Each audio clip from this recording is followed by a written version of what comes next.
ആകാശവാണി നമസ്കാരം. പ്രത്യേക വാർത്താ ബുള്ളറ്റിൻ വായിക്കുന്നത് അക്ഷയ് ഷാജി. G20 ഉച്ചകോടിക്ക് നാളെ ബ്രസീലിൽ തുടക്കം. ബ്രസീലിലെ റിയോ ഡി ജനീറോയിൽ 2 ദിവസമായി നടക്കുന്ന ഉച്ചകോടിയിൽ പങ്കെടുക്കുന്നതിന് പ്രധാനമന്ത്രി നരേന്ദ്രമോദി ഇന്ന് ബ്രസീലിലെത്തും. നൈജീരിയയുമായുള്ള തന്ത്രപരമായ പങ്കാളിത്തത്തിന് ഇന്ത്യ മുൻഗണന നൽകുന്നതായി പ്രധാനമന്ത്രി Narendra Modi. Nigerian president Bola Ahmed തിനുബുവുമായി അബുജയിൽ നടത്തിയ കൂടിക്കാഴ്ചയിൽ വിവിധ മേഖലകളിൽ ഉഭയകക്ഷി സഹകരണത്തിന്റെ പ്രാധാന്യം ശ്രീ മോദി ചൂണ്ടിക്കാട്ടി. ഭീകരവാദം, കടൽക്കൊള്ള തുടങ്ങിയ വെല്ലുവിളികളെ നേരിടാൻ ഇരു രാജ്യങ്ങളും ഒരുമിച്ച് പ്രവർത്തിക്കുന്നുണ്ടെന്ന് പ്രധാനമന്ത്രി പറഞ്ഞു. Grand commander of order of Niger പുരസ്കാരം നൽകി ആദരിച്ചതിന് ശ്രീ മോദി നൈജീരിയൻ പ്രസിഡന്റിനെ നന്ദി അറിയിച്ചു. നൈജീരിയയിലെ ഇന്ത്യൻ സമൂഹത്തെ പ്രധാനമന്ത്രി നരേന്ദ്രമോദി അഭിസംബോധന ചെയ്തു. ത്രിരാഷ്ട്ര സന്ദർശനത്തിന്റെ അവസാന പാദത്തിൽ പ്രധാനമന്ത്രി ഗയാനയിലെത്തും. മണിപ്പൂരിൽ ബിജെപി സഖ്യ സർക്കാരിനുള്ള പിന്തുണ നാഷണൽ പീപ്പിൾസ് പാർട്ടി പിൻവലിച്ചു. സംസ്ഥാനത്ത് സംഘർഷം നിയന്ത്രിക്കുന്നതിൽ സർക്കാർ പരാജയപ്പെട്ടു എന്നാരോപിച്ചാണ് പിന്മാറ്റം. അതിനിടെ മണിപ്പൂരിലെ സുരക്ഷാ സ്ഥിതിഗതി കേന്ദ്ര ആഭ്യന്തരമന്ത്രി അമിത്ഷാ ഡൽഹിയിൽ മുതിർന്ന ഉദ്യോഗസ്ഥരുമായി അവലോകനം ചെയ്തു. നാളെ വിശദമായ അവലോകന യോഗം ചേരും. വസ്ത്രനിർമ്മാണ വ്യവസായത്തിന് പ്രോത്സാഹനം നൽകാൻ ലക്ഷ്യമിട്ടാണ് കേന്ദ്ര ഗവൺമെന്റ് വിഷൻ നെക്സ്റ്റ് പദ്ധതി ആവിഷ്കരിച്ചതെന്ന് കേന്ദ്ര ടെക്സ്റ്റൈൽസ് മന്ത്രി ഗിരിരാജ് സിംഗ്. ഇന്ത്യയുടെ ടെക്സ്റ്റൈൽ ഡിസൈനിംഗ് വ്യവസായം $176 ബില്യൺ വളർച്ച കൈവരിച്ചതായും അദ്ദേഹം പറഞ്ഞു. നിയമസഭാ തെരഞ്ഞെടുപ്പിന് 2 ദിവസം ബാക്കി നിൽക്കെ മഹാരാഷ്ട്രയിലും ഝാർഖണ്ഡിലും പരസ്യപ്രചാരണം നാളെ അവസാനിക്കും. 288 സീറ്റുകളുള്ള മഹാരാഷ്ട്രയിൽ ബുധനാഴ്ച ഒറ്റഘട്ടമായാണ് തെരഞ്ഞെടുപ്പ്. ഝാർഖണ്ഡിൽ തെരഞ്ഞെടുപ്പിന്റെ 2ാം ഘട്ടമാണ് ബുധനാഴ്ച നടക്കുന്നത്. കേരളത്തിൽ പാലക്കാട് നിയമസഭാ മണ്ഡലത്തിലെ ഉപതെരഞ്ഞെടുപ്പും ബുധനാഴ്ചയാണ്. സംസ്ഥാനത്തെ 3 മുന്നണികളിലെയും മുതിർന്ന നേതാക്കൾ മണ്ഡലത്തിൽ ക്യാമ്പ് ചെയ്ത് അവസാനഘട്ട പ്രചാരണ പ്രവർത്തനങ്ങൾക്ക് നേതൃത്വം നൽകിവരുന്നു. രാജ്യത്തെ ഉപതെരഞ്ഞെടുപ്പുകളിലെയും മഹാരാഷ്ട്ര, ഝാർഖണ്ഡ് എന്നീ സംസ്ഥാനങ്ങളിലെയും വോട്ടെണ്ണൽ ഈ മാസം 23-നാണ്. ആലപ്പുഴയിൽ നടക്കുന്ന സംസ്ഥാന സ്കൂൾ ശാസ്ത്രമേള നാളെ സമാപിക്കും. മലപ്പുറം ജില്ലയാണ് നിലവിൽ മുന്നിൽ. കണ്ണൂർ 2ാമതും തൃശൂർ 3ാം സ്ഥാനത്തുമുണ്ട്. വൈകിട്ട് നടക്കുന്ന സമാപന സമ്മേളനം മന്ത്രി KN ബാലഗോപാൽ ഉദ്ഘാടനം ചെയ്യും.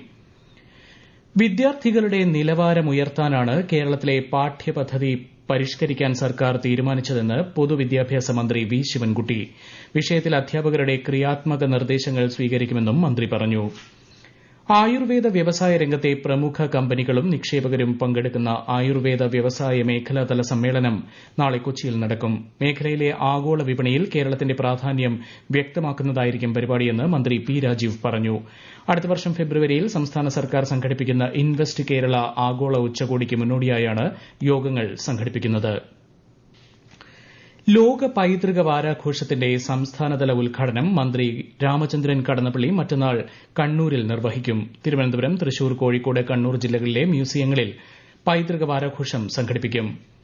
വനിതാ ഏഷ്യൻ ചാമ്പ്യൻസ് ട്രോഫി ഹോക്കിയിൽ ജപ്പാനെതിരെ ഏകപക്ഷീയമായ 3 ഗോളുകൾക്ക് ഇന്ത്യയ്ക്ക് ജയം. ഇതോടെ ഗ്രൂപ്പ് തലത്തിലെ 5 മത്സരങ്ങളിലും വിജയിച്ച ഇന്ത്യ ഒന്നാമതായി നോക്കൌട്ടിലെത്തി.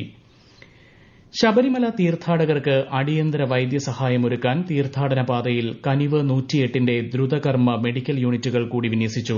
സന്നിധാനത്തെത്തുന്ന മുതിർന്ന അയ്യപ്പന്മാർക്കും മാളികപ്പുറങ്ങൾക്കും കുഞ്ഞുങ്ങൾക്കും അംഗപരിമിതർക്കും പ്രത്യേക സൌകര്യവും ഏർപ്പെടുത്തിയിട്ടുണ്ട്. സംസ്ഥാനത്ത് ഇന്നും നാളെയും ഇടിമിന്നലോടുകൂടിയ മഴയ്ക്ക് സാധ്യതയെന്ന് കേന്ദ്ര കാലാവസ്ഥാ വകുപ്പ്. ഇന്ന് 5 ജില്ലകളിൽ മഞ്ഞ ജാഗ്രത നൽകിയിരുന്നു. മോശം കാലാവസ്ഥ കണക്കിലെടുത്ത് ലക്ഷദ്വീപ് തീരത്ത് ഇന്ന് മത്സ്യബന്ധനത്തിന് വിലക്ക് ഏർപ്പെടുത്തി. ആലപ്പുഴയിലെ വിവിധ സ്ഥലങ്ങളിൽ ആയുധങ്ങളുമായി വന്ന് മോഷണം നടത്തിയ കുറുവ സംഘത്തിനായി പോലീസ് അന്വേഷണം ശക്തമാക്കി. ഇന്നലെ മണ്ണഞ്ചേരി പോലീസ് പിടികൂടിയ തമിഴ്നാട് സ്വദേശി സന്തോഷ് സെൽവത്തിൽ നിന്നും നിർണായക വിവരങ്ങൾ ലഭിച്ചതായി പോലീസ് അറിയിച്ചു.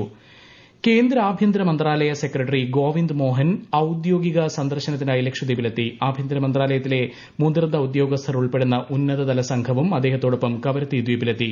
സൌരോർജ്ജ പ്ലാന്റ്, ഡീസലനൈസേഷൻ പ്ലാന്റ്, ആശുപത്രി നിർമ്മാണം എന്നിവ ഉൾപ്പെടെയുള്ള കേന്ദ്ര വികസന പദ്ധതി പ്രദേശങ്ങൾ സംഘം സന്ദർശിക്കും. ശ്രീലങ്കയിൽ പുതിയ മന്ത്രിസഭയുടെ സത്യപ്രതിജ്ഞാ ചടങ്ങ് പ്രസിഡന്റ് അനുരകുമാര ദിസനായകയുടെ സാന്നിധ്യത്തിൽ നാളെ നടക്കും. ഹരിണി അമരസൂരിയെ വീണ്ടും പ്രധാനമന്ത്രിയായി നിയമിക്കുമെന്ന് റിപ്പോർട്ട്. ഇന്തോ പസഫിക് മേഖലയിലെ ഇന്ത്യയുടെ സമുദ്ര സുരക്ഷാ നിരീക്ഷണ സംവിധാനങ്ങൾക്ക് പിന്തുണ ഉറപ്പു നൽകിയ അമേരിക്കയും ജപ്പാനും ഓസ്ട്രേലിയയും ഓസ്ട്രേലിയയിലെ ഡാർവിനിൽ നടന്ന ത്രിരാഷ്ട്ര പ്രതിരോധ മന്ത്രിമാരുടെ യോഗത്തിന് ശേഷമുള്ള സംയുക്ത പ്രസ്താവനയിലാണ് ഇക്കാര്യം വ്യക്തമാക്കിയത്.